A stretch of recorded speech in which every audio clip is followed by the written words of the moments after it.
Hello, কেমন আছো বলো তোমরা সবাই? আমার নিট বাংলা চ্যানেলে তোমাদের অনেক অনেক ওয়েলকাম। আহ তোমরা তো জানো যে ইউটিউবে আমি তোমাদেরকে এনসিইআরটি থেকে প্রত্যেকটা চ্যাপ্টার ধরে ধরে তার সামারি, তার সায়েন্টিস্টের সম্পত্তি, তার ইন্ট্রোডাকশন এগুলো করিয়ে দিচ্ছি। কারণ 2025-এর নিটের পরে আমাদের সবার আইডিয়া হয়েছে যে কিরকম কিরকম প্রশ্ন নিতে আসছে, এবং এই সায়েন্টিস্টদেরকেও আমরা একেবারেই কিন্তু বাদ দিতে পারি না। সায়েন্টিস্টদের সম্পর্কে যদিও আমি আগেও পড়াতাম, কিন্তু এই এক একজন সায়েন্টিস্ট কবে কোথায় জন্মগ্রহণ করেন, কোথায় ওনারা কবে ওনাদের ডিগ্রি পান, কি কি পেপার পাবলিশ করেন, দেখো এগুলো আগে নিচে আসতো না, এগুলো আমি পড়াতাম না। খুব ইম্পর্টেন্ট কন্ট্রিবিউশনটাই শুধু বলে দিতাম, কিন্তু এখন যা শুরু করেছে, এখন এগুলো না পড়ে তো তোমাদের নিচের দিকে যাওয়াটা বোকামি হবে। তো আমরা আজকে পড়বো হচ্ছে এমন একজন সায়েন্টিস্টকে নিয়ে, উনি হলেন জি.এন. রামাচন্দ্রন, যিনি 1922 থেকে 2001 অব্দি কাজ করে গেছেন। 2001-এ আলটিমেটলি উনি চলে যান পৃথিবী ছেড়ে।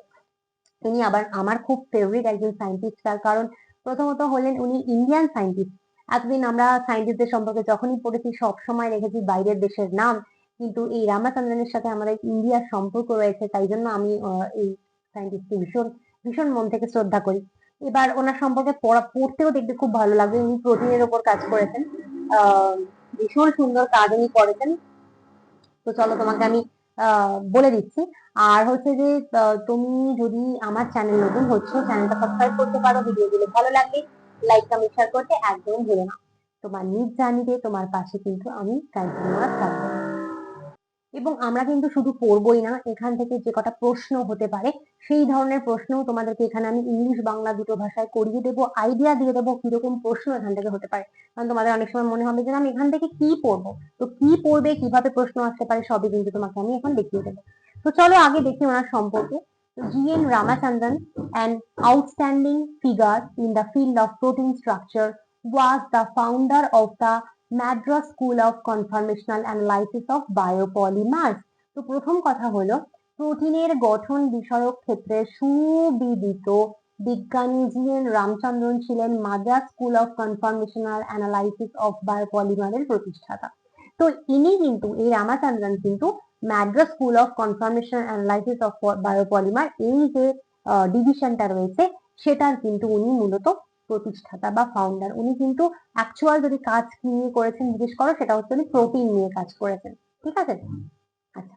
His discovery of the triple helical structure of collagen, published in Nature in 1954, and his analysis of the allowed conformations of proteins through the use of Ramachandran plot rank among the most outstanding contributions in the structural biology। তো ওনার contribution কি? প্রথমত তো উনি কোলাজেনের ত্রৈমাত্রিক গঠন আবিষ্কার করেছিলেন, এবং এই আবিষ্কারের বিষয়টি 1954 সালে নেচার নামক সায়েন্স জার্নালে প্রকাশিত হয়। এবার তো উনি না, ওই কোলাজেন প্রোটিনের নাম তোমরা সবাই শুনেছো। কোলাজেনের 3টে হেলিক্স থাকে, ট্রিপল হেলিকাল স্ট্রাকচার হয়, যেটা কিন্তু উনি আবিষ্কার করেন। ওই গঠনটা, প্রোটিনের ত্রিমাত্রিক গঠন বা ট্রিপল হেলিকাল স্ট্রাকচারটা উনি গঠনটা বর্ণনা করেন, আবিষ্কার করে, এবং সেটা উনি একটা প্রচন্ড প্রেস্টিজিয়াস জার্নালে পাবলিশ করেন। কি তার নাম? নেচার।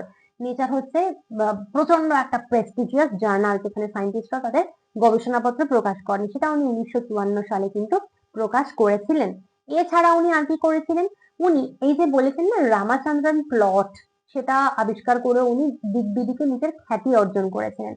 এবার রামাচন্দ্রন ওনার নাম, উনি একটা প্লট আবিষ্কার করেন, রামাচন্দ্রন প্লট, যেটাতে কি রয়েছে? যেটাতে অ্যালাউড কনফরমেশনস অফ প্রোটিনস রয়েছে। এটার বাংলা হচ্ছে, দেখো, প্রোটিনের অনুমোদিত গঠন। এই যে জিনিসটা না, এটা খুব ডিটেলে তোমাকে কোনোভাবে বোঝানো সম্ভব না। কেন? কারণ তোমরা যারা আমার ভিডিওটা দেখছো, তোমরা 11-12 পড়ো বা বড় ড্রপ দিয়েছো, কিন্তু পড়াশোনাটা তোমার 12 অব্দি রয়েছে, তাই তো? এবার এই রামাচন্দ্রের প্লট, এটা অ্যাকচুয়ালি এত একটা দারুণ জিনিস, কিন্তু অনেক কঠিন জিনিস। এটা আমরা বায়োকেমিস্ট্রিতে পড়েছিলাম আমার এমএসসি তে। আমি যখন এমএসসি পড়ি তখন সেখানে বায়োকেমিস্ট্রিতে আমি কিন্তু রামাচন্দ্রন প্লট ডিটেলে পড়েছিলাম এবং দেখেছিলাম। এটা অসাধারণ সুন্দর একটা জিনিস। অ্যাকচুয়ালি রামাচন্দ্রন প্লট ভীষণ ভীষণ ভালো লাগে আমার। এবার এই যে জিনিসটাতে বলেছে প্রোটিনের কনফরমেশন, এটা কি, অনুমোদিত গঠন কি, সেটা তো তোমাকে ডিটেল আমি বোঝাতে একেবারেই পারবো না। তোমাকে শুধু এইটুকু বলে রাখি, তোমার মতন করে আমি তোমাকে বোঝাচ্ছি, কারণ তোমাকে এর থেকে কোনো ডিটেল প্রশ্ন আসবে না। তোমাকে শুধু এটুকু জানতে হবে যে রামাচন্দ্রন প্লট উনি বানান, এবং রামাচন্দ্রন প্লটে কি থাকে না, প্রোটিনের অ্যালাউড কনফার্মেশন থাকে। অ্যালাউড কনফার্মেশনের বাংলা কি? অনুমোদিত গঠন। এবার ব্যাপারটা কি, দেখো প্লট মানে তুমি বুঝতে পারছো, প্লট মানে যখনই আমি বলছি প্লট, প্লট মানে কি? প্লট মানে কোনো না কোনো গ্রাফের কথা আমি বলছি। তো উনি একটা গ্রাফ তৈরি করেন। এবার যে কোনো প্রোটিনে তুমি জানো আলফা হেলিক্স থাকে, বিটা শিট থাকে, এটা তোমরা পড়েছো বায়োমলিকিউলস চ্যাপ্টারে। প্রোটিনে আলফা হেলিক্স বিটা শিট থাকে, যে কোনো প্রোটিনের মধ্যে ধরো রয়েছে। এবার এই আলফা হেলিক্স বিটা শিটের মধ্যে যে বিভিন্ন অ্যামাইনো অ্যাসিড গুলো রয়েছে সেগুলো দিয়েই তো প্রোটিনটা তৈরি। সেইগুলো না নিজের ইচ্ছা মতন অ্যাঙ্গেল তৈরি করে থাকতে পারে না। মানে আমার ইচ্ছা হলো একটা অ্যামাইনো অ্যাসিডের ইচ্ছা হলো আমি 60 ডিগ্রিতে থাকবো, আরেকটা অ্যামাইনো অ্যাসিডের ইচ্ছা হলো আমি 40 ডিগ্রিতে থাকবো। এরকম যে যার মতন ইচ্ছা মতন অ্যাঙ্গেল তৈরি করে কিন্তু থাকতে পারে না।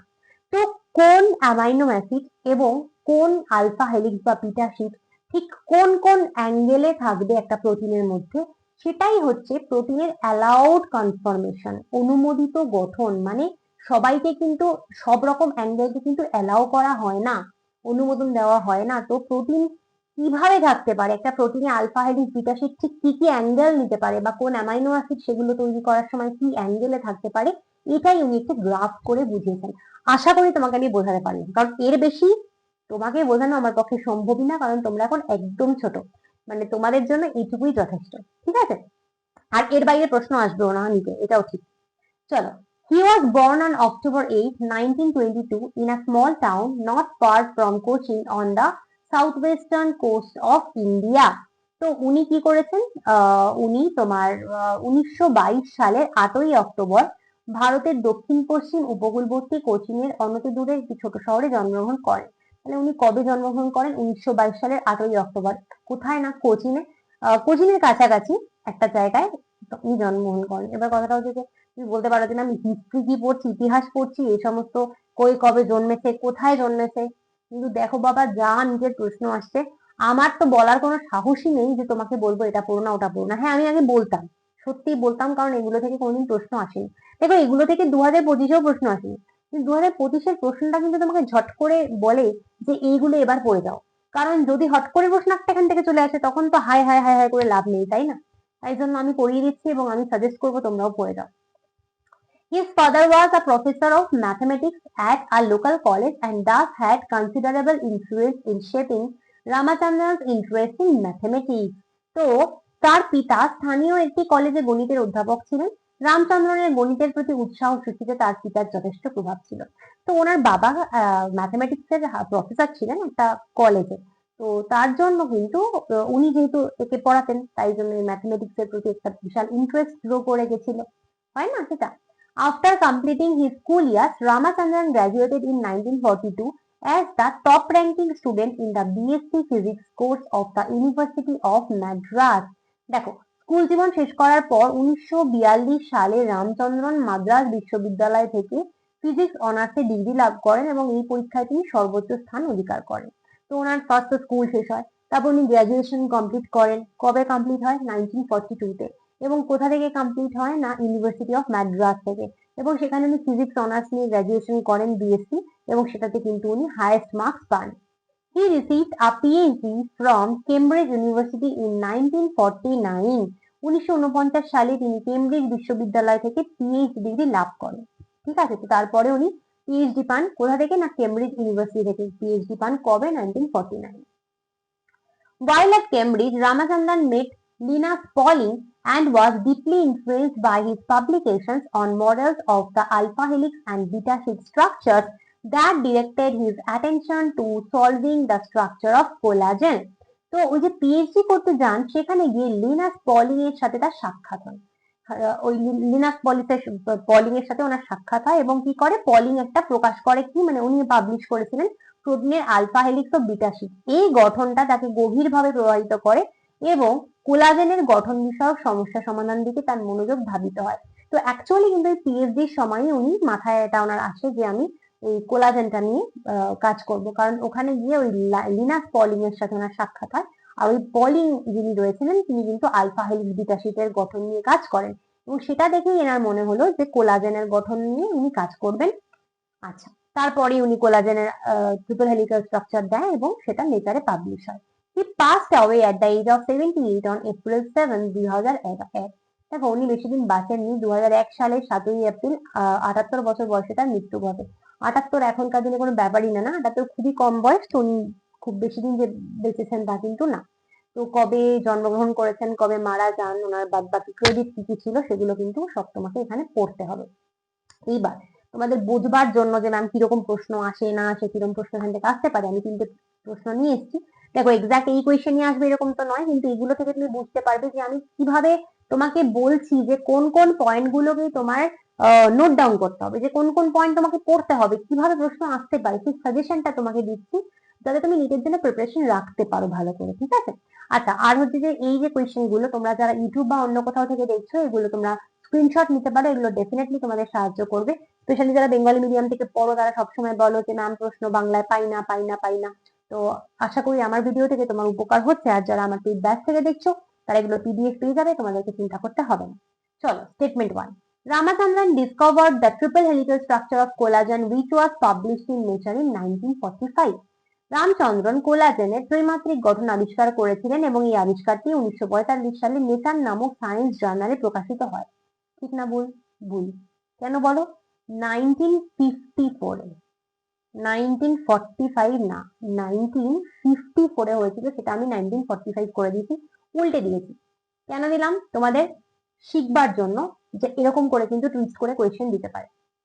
ঠিক। His analysis of the allowed conformations of carbohydrates through the use of the Ramachandran plot ranks among the most outstanding contributions in structural biology. Ramachandran plot ব্যবহার করে কার্বোহাইড্রেটের অনুমোদিত গঠনের বিশ্লেষণ সংক্রান্ত গবেষণা গাঠনিক জীববিদ্যার সবচেয়ে অবিদিত অবদানগুলোর মধ্যে একটি। কার্বোহাইড্রেট নিয়ে উনি কাজ করেন কি? না না, এটা তো রামচন্দ্রন প্লট কি নিয়ে হয়েছিল? প্রোটিন নিয়ে। তাহলে এটাও ভুল। তাহলে কিন্তু এখানে দুটোই তোমার ভুল হয়ে গেছে, ঠিক আছে? তাহলে আনসার হচ্ছে বি, কিন্তু তোমার দুটোই ভুল। চলে যাবো আমরা নেক্সট প্রশ্নে। নেক্সট প্রশ্ন বলছে যে after completing his school years Ramachandran graduated in 1942 as the top ranking student in the BSc Honours Mathematics course of the University of Madras. School জীবন শেষ করার পর 1942 সালে রামচন্দ্রন মাদ্রাজ বিশ্ববিদ্যালয় থেকে অঙ্ক অনার্সে ডিগ্রি লাভ করেন এবং এই পরীক্ষায় তিনি সর্বোচ্চ স্থান অধিকার করেন। দেখলে মনে হচ্ছে স্টেটমেন্টটা ঠিক, একদম মনে হচ্ছে ঠিক, কিন্তু ম্যাথমেটিক্স কিন্তু ওনার অনার্স ছিল না, উনি কিন্তু ফিজিক্স নিয়ে পাস করেন, ঠিক আছে? এইভাবেই কিন্তু প্রশ্ন আসবে। He received a PhD from Cambridge University in 1949. তো উনি 1949 সালে কেমব্রিজ বিশ্ববিদ্যালয় থেকে পিএইচডি লাভ করেন। হ্যাঁ, এটা ঠিক, এতক্ষণে ঠিক স্টেটমেন্ট পাওয়া গেছে। তাহলে statement 1 is incorrect, 2 is correct, এক ভুল 2 সঠিক, আনসার হচ্ছে বি। শিখতে নিশ্চয়ই পারছো যে কিভাবে এখান থেকে প্রশ্ন আসতে পারে। চলে যাবো নেক্সট কোয়েশ্চেনে।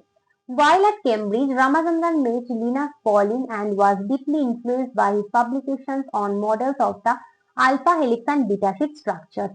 কেমব্রিজে থাকাকালীন সময়ে রামচন্দ্রনের লিনাস পলিং এর সাথে সাক্ষাৎ হয় এবং পলিং এর প্রকাশিত প্রোটিনের আলফা হেলিক্স এবং বিটা শীট গঠনটাকে গভীরভাবে প্রভাবিত করে। একদম ঠিক, একদম ঠিক স্টেটমেন্ট। ওনার পলিং এর সাথে দেখা হয় পিএইচডির সময় কেমব্রিজে, এবং সেই সময় দেখেছেন উনি Pauling alpha helix beta sheet আবিষ্কার করেন, যেটা ওনাকে ভীষণভাবে অনুপ্রাণিত করেছিল। He directed his attention to solving the structure of collagen. এটি কোলাজেনের গঠন বিষয়ক সমস্যা সমাধানের দিকে তার মনোযোগকে ধাবিত করে। একদমই তাই, পলিং এর সাথে দেখা হওয়ার পরে ওই আলফা হেলিক্স বিটা শীটের পরেই কিন্তু উনি কোলাজেনের স্ট্রাকচার নিয়ে কাজ করেন। তাহলে দুটোই ঠিক স্টেটমেন্ট, দুটোই কিন্তু সঠিক, আনসার এ। আশা করি তোমাদের জন্য আমি কিছুটা হলেও সাহায্য করতে পারছি ইউটিউবেই। এরকম ভাবে NCERT base English Bengali question তুমি খুব একটা পাবে না কিন্তু। তো আশা করি তোমাদের উপকার হচ্ছে। আর তুমি যদি 2026 বা 2027 নিট দেবে বলে মনে করছো, আর আমার online biology paid batch enrol করবে বলে মনে করছো, এনরোল করতে পারো। সব রকমের ইংলিশ বাংলা দু রকম ভাষায় প্রচুর পিডিএফ কোয়েশ্চেন তুমি পাবে, আরো অনেক রকমের ফেসিলিটিস আমার ব্যাচে রয়েছে। চলো আমার ব্যাচের ডিটেলস তোমাকে এখানে একবার দিয়ে। এবারে তোমাকে আমি বলবো, যারা তোমরা নিট 2026 এবং নিট 2027 দিচ্ছ এবং আমার biology online paid batch enrol করতে চাইছো, তারা এনরোল করতে পারো, খুব তাড়াতাড়ি এনরোল করে নাও। তোমরা 100% NCERT based full syllabus class 11 class 12 এর সমস্ত চ্যাপ্টারের রেকর্ডেড লেকচার্স আমার কাছে পাবে, ফুল সিলেবাস ক্লাস 11 ক্লাস 12 এর পিডিএফ নোটস এবং সেটাও কিন্তু বাংলা এবং ইংলিশে আমার কাছে পাবে, চ্যাপ্টার ওয়াইজ এমসিকিউ প্র্যাকটিসের পিডিএফ প্রচুর পাবে বাংলা এবং ইংলিশে, ঠিক যেরকম এখানে এক্সাম্পল দেখালাম এইভাবে প্রত্যেক চ্যাপ্টার থেকে প্রচুর তুমি বেঙ্গলি ইংলিশ পিডিএফ পাবে এবং চ্যাপ্টার ওয়াইজ টেস্ট তুমি আমার কাছে দিতে পারবে বাংলা ইংলিশ দুটো ভাষায়, ফুল সিলেবাস টেস্ট দিতে পারবে বাংলা ইংলিশ দুটো ভাষায়। তাই নিট যেইভাবে এক্স্যাক্ট তুমি দেবে সেভাবে বায়োলজি কমপ্লিট প্র্যাকটিস তোমার কিন্তু আমার কাছে হয়ে যাবে এবং আমার ব্যাচের আনলিমিটেড ভ্যালিডিটি, তুমি যদি ক্লাস 11-এ পড়ো তুমি জয়েন করতে পারো, ক্লাস 12-এ পড়ো জয়েন করতে পারো, যদি ড্রপার হও তাও জয়েন করতে পারো, যতদিন না নিট তুমি পাচ্ছ ততদিন তোমাকে আর কোনো দিন কোনো টাকা পয়সা দিতে হবে না, ততদিন তোমার সাথে আমি আছি, ততদিন আমার কোর্স তোমার সাথে আছে। এটার আনলিমিটেড ভ্যালিডিটি একবারই, শুধুমাত্র জয়েন করার সময় তোমার আমাকে দিতে হবে ₹1000 1000 টাকা তোমার আমাকে দিতে হবে একবারই জয়েন করার সময়, তারপর থেকে এটার আনলিমিটেড ভ্যালিডিটি আর কোনো দিন কোনো এক্সট্রা টাকা পয়সা তোমার কাছে চার্জ করা হবে না, যতদিন না নিট পাচ্ছ ওই 1000 টাকাতেই এভরিথিং তোমার হয়ে যাবে। যদি এনরোল করতে চাও 9019765145 এই নাম্বারে তুমি হোয়াটসঅ্যাপ করতে পারো, হোয়াটসঅ্যাপ করে তুমি ডেফিনেটলি নিট কোর্সে এনরোল করতে পারো। চলো আজকে আসছি, পরের দিন অন্য কোনো ভিডিও নিয়ে আসবো, বাই বাই।